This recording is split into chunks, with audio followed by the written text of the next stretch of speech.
Exercise 3.5 का पहला question है, which of the following pair of linear equation has unique solution, no solution और infinitely many solution।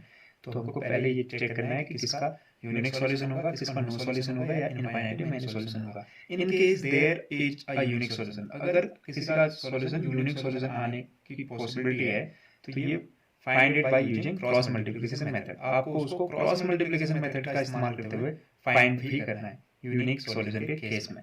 ठीक है, तो पहले चेक कर लेते हैं क्या यूनिक सॉल्यूशन या इनफाइनाइटली मैनी सॉल्यूशन या नो सॉल्यूशन वाला केस किस किस में हो रहा है। पहला पार्ट है x minus 3y minus 3 equal to 0, 3x minus 9y minus 2 equal to 0। तो क्योंकि ये ऑलरेडी स्टैंडर्ड फॉर्म है, स्टैंडर्ड फॉर्म क्या होती है, स्टैंडर्ड फॉर्म होती है a1x plus b1y plus c1 equal to 0, a2x plus b2y plus c2 equal to 0। ये ऑलरेडी स्टैंडर्ड फॉर्म है तो हमको किसी और चीज की जरूरत है नहीं, हम सीधे सीधे a1 a2 b1 b2 c1 c2 की वैल्यू देख लेते हैं क्या है। Here a1 is equal to a1 x का कोफिशिएंट होता है वो है 1, a2 दूसरी वाली इक्वेशन में x का कोफिशिएंट है वो है 3, b1 पहली वाली इक्वेशन में y का कोफिशिएंट वो है -3, b2 दूसरी इक्वेशन में y का कोफिशिएंट वो है -9, c1 है आपका -3, ऐसे ही c2 है आपका -2। तो अब हम इनके रेशियो को कंपेयर कर लेते हैं। a1 अपॉन a2 कितना आया, a1 की वैल्यू 1, a2 की वैल्यू 3। ऐसे ही b1 अपॉन b2 की वैल्यू, b1 है -3, b2 है -9। इसको सॉल्व कर लेंगे, माइनस से माइनस कटेगा, 3 जा 9, यानी वो बन जाएगा 1/3। Again c1 upon c2 equal to है -3/-2।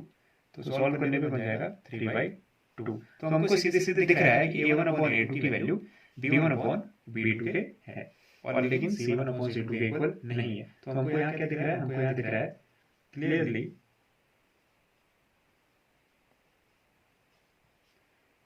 a1 अपॉन a2 इक्वल है b1 अपॉन b2 के, पर ये c1 अपॉन c2 के इक्वल नहीं है। तो ऐसा कौन सा केस होता है, ऐसा केस होता है आपका लास्ट केस, पैरेलल वाला केस। ये केस है पैरेलल का, लेकिन यहाँ पैरेलल जैसी चीज तो कुछ नहीं गई है। पैरेलल के केस में होता क्या है, पैरेलल के केस में दोनों लाइन ग्राफ में जब खींची जाएंगी तो अलग अलग होंगी, कभी एक दूसरे को कट नहीं करेंगी। जितनी जगह कट करते हैं उनमें सॉल्यूशन होते हैं। तो अगर कभी कट ही नहीं किया, इंटरसेक्टिंग के केस में एक जगह कट करते हैं तो वन सॉल्यूशन होता है, unique solution. Infinitely many solution कब होता है, जब कोइंसाइड करती है एक के ऊपर एक। इस नो सॉल्यूशन वाला केस है ये, क्योंकि ये किसकी कंडीशन है, पैरेलल। तो इसमें क्या हो जाएगा, नो सॉल्यूशन हो जाएगा, इसलिए ये इनकंसिस्टेंट है। तो हम लिख देंगे यहाँ सो इक्वेशन है no solution. So equations has no solution. क्यों नहीं है, क्योंकि ये पैरेलल वाला केस है, क्योंकि इक्वेशन क्या है, इनकंसिस्टेंट है। इसके सेकंड पार्ट की तरफ बढ़ते हैं। सेकंड पार्ट है 2x plus y equal to 5, 3x plus 2y equal to 8। तो क्योंकि ये स्टैंडर्ड फॉर्म में नहीं है तो पहले मुझे इसको क्या करना पड़ेगा, स्टैंडर्ड फॉर्म में लिखना होगा।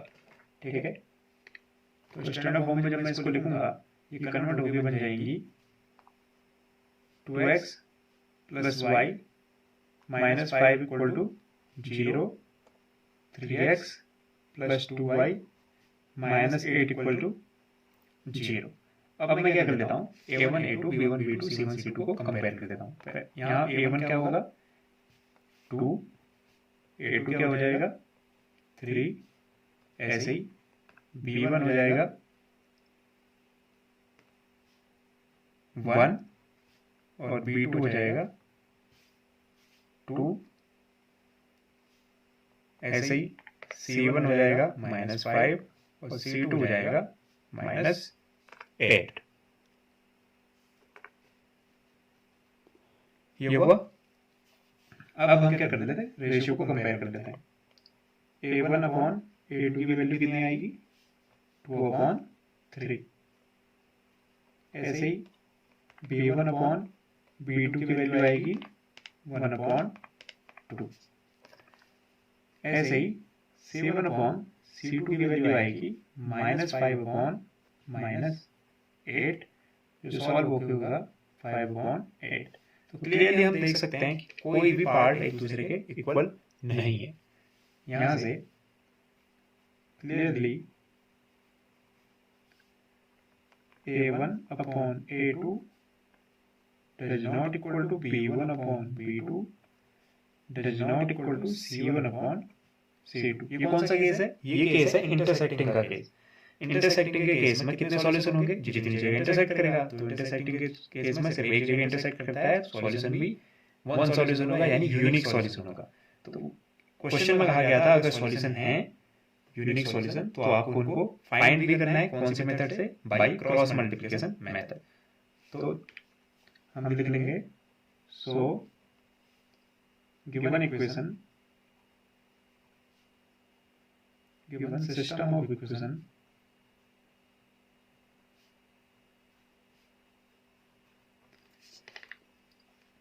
has unique solution।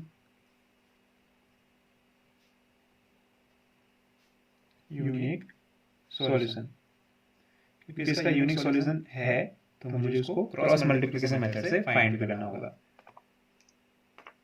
By cross multiplication method.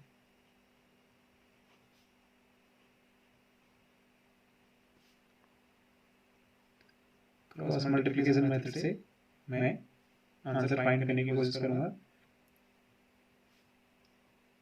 क्योंकि पर्टिकुलरली कहा है इस मेथड के बारे में, तभी मुझे इस मेथड का इस्तेमाल करना पड़ रहा है। सपोज आपके पास चॉइस हो, किसी मेथड का नाम ना हो, तो आप किसी भी मेथड का इस्तेमाल कर सकते हैं। तो क्रॉस मल्टीप्लिकेशन मेथड करने के लिए मैं इक्वेशन कुछ ऐसे लिख लेता हूँ ताकि बहुत आसान हो जाए। x, y और 1। अब क्या लिखूंगा यहाँ पे, A1 और A2। A1 की वैल्यू है मेरी 2, A2 की वैल्यू है 3।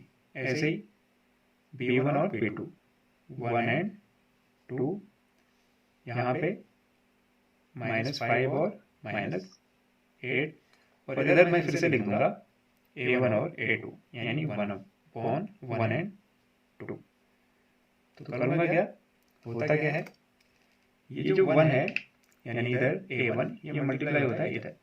सीधे सीधे आपको इसको याद रखने की जरूरत नहीं है, बस क्रॉस करिए अगेन, यहाँ से यहाँ क्रॉस, यहाँ से यहाँ, यानी ये सब आपस में मल्टीप्लाई होने वाला है। जो एरो जहाँ जा रहा है वहाँ मल्टीप्लाई होगा और बीच में माइनस का साइन आएगा। तो इसको ऐसे मल्टीप्लाई कर सकते हैं। तो ये बनेगा x अपॉन, आप इंट्रोडक्शन पार्ट देख सकते हैं कि क्रॉस मल्टीप्लिकेशन मेथड में कैसे करते हैं। फिलहाल इसे इस तरह बड़ी आसानी से कर सकते हैं। तो मैं लिखूंगा x अपॉन क्या, यहाँ मल्टीप्लाई होगा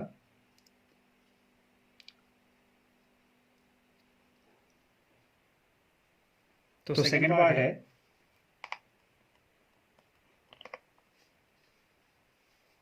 2x plus 5 is equal to 5 and 3x plus 2y is equal to 8। ये क्योंकि ऑलरेडी स्टैंडर्ड फॉर्म में नहीं है तो मैंने मुझे इसको स्टैंडर्ड फॉर्म में लिखना होगा।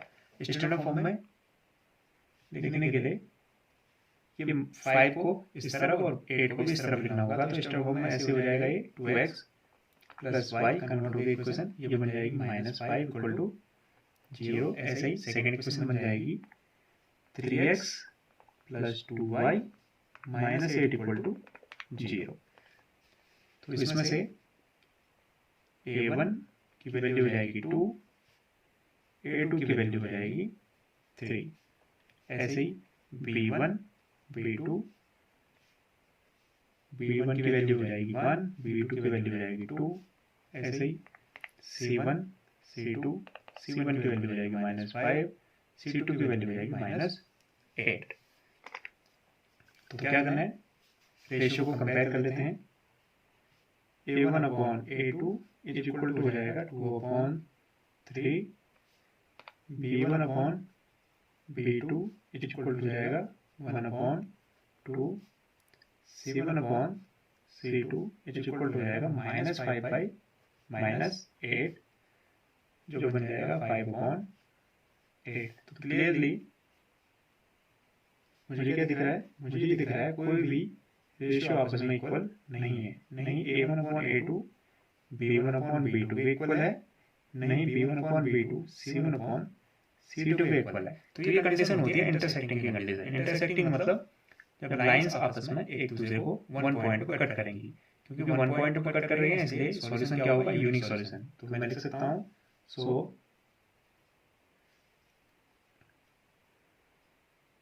given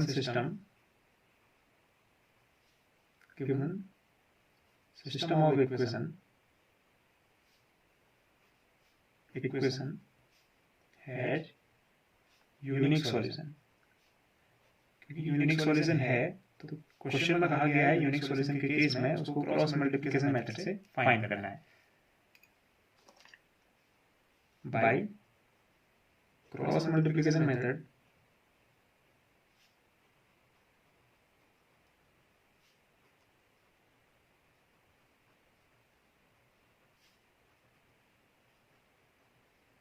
क्रॉस मल्टीप्लिकेशन आसान हो जाएगी अगर कुछ उसको ऐसे लिखा जाए x y एंड 1।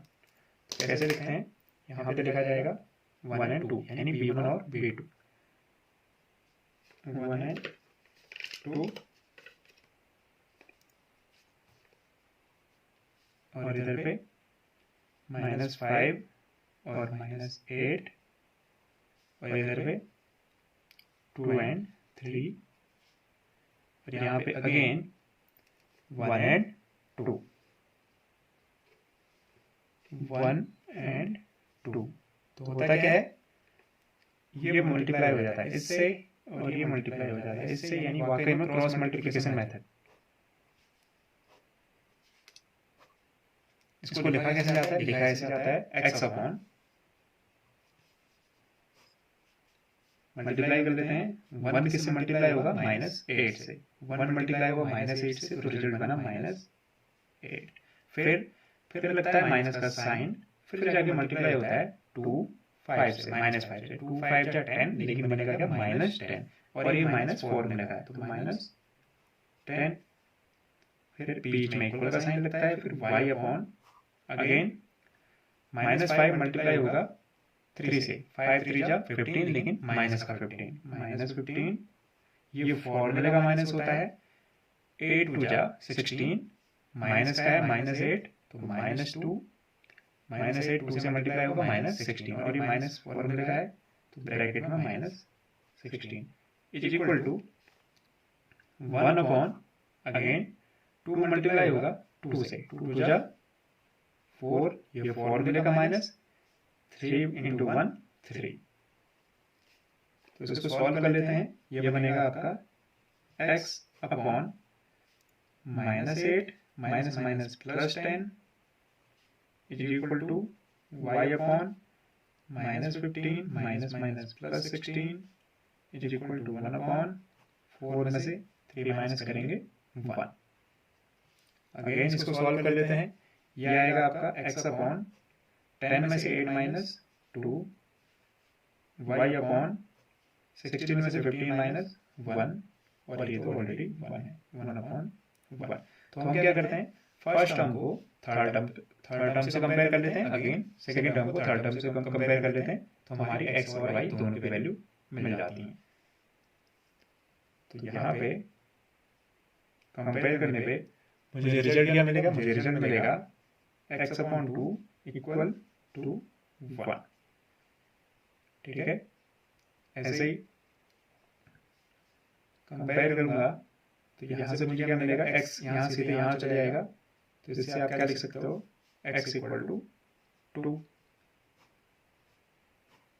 या x इक्वल टू 2, ऐसे ही y की वैल्यू फाइंड की जा सकती है सेकेंड टर्म को थर्ड टर्म से कंपेयर करके। तो y अपॉन 1 है इज इक्वल टू 1 अपॉन 1, तो सब 1 1 है तो कोई टेंशन नहीं, y इक्वल टू सीधे सीधे मैं यहाँ से लिख सकता हूँ 1, y इक्वल टू 1।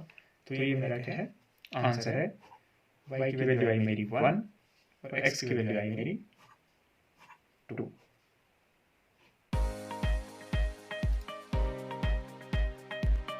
उम्मीद करता हूँ आपको ये एक्सप्लेनेशन पसंद आया होगा और समझ भी आया होगा। Thank you and have a nice day.